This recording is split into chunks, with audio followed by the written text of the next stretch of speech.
Magandang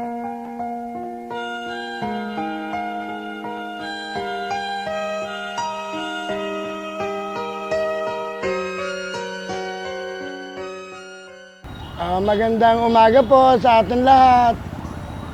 Ako po si Ramon Talusik.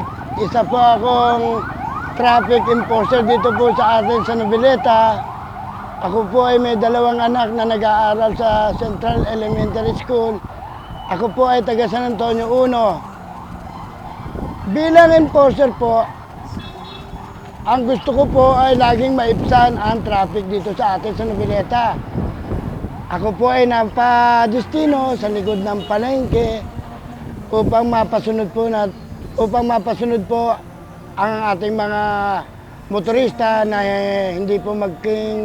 para hindi po magkaroon ng constant traffic. Tapos ako po ngayon ay naka-assign sa eskwelahan po natin sa Central. Ako po ang nag-iintindi sa paglilipat sa mga bata. Pagpasok sa umaga, sa tanghali, sa hapon, sa uwian. Salamat sa may kapal at ako'y mayroon isang ama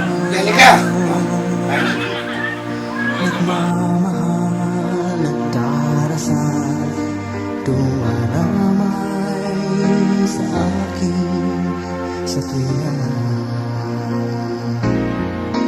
Kay sarap ng may isang ama, sa hirap lagi kong kasama, lungkot ko'y kanyang pinasasaya.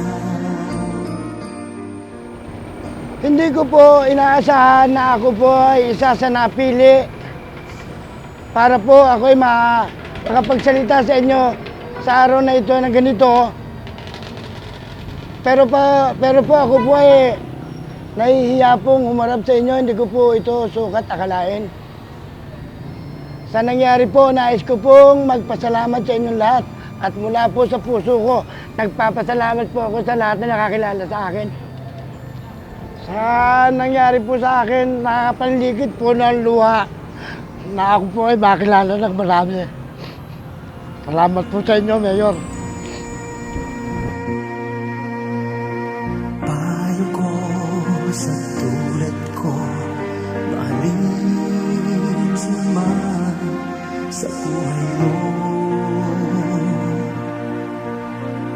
Sundin mo ang payo niya, huwag nang hintayin mawalay pasya.